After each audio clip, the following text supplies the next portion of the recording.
അർറഹ്മാനു അല്ലമൽ ഖുർആൻ ഖലഖൽ ഇൻസാന അല്ലമഹുൽ ബയാൻ അശ്ശംസു വൽ ഖമറു ബിഹുസ്ബാൻ വന്നജ്മു വശ്ശജറു യസ്ജുദാൻ വസ്സമാഅ റഫഅഹാ വവളഅൽ മീസാൻ.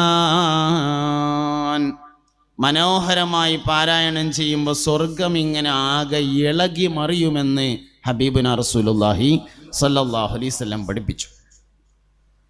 അപ്പോൾ റഹ്മാനിയത്താണ് തഅലീമിൻ്റെ ഏറ്റവും പ്രധാനപ്പെട്ട ഒരു യോഗ്യത എന്ന് പറയുന്നത്.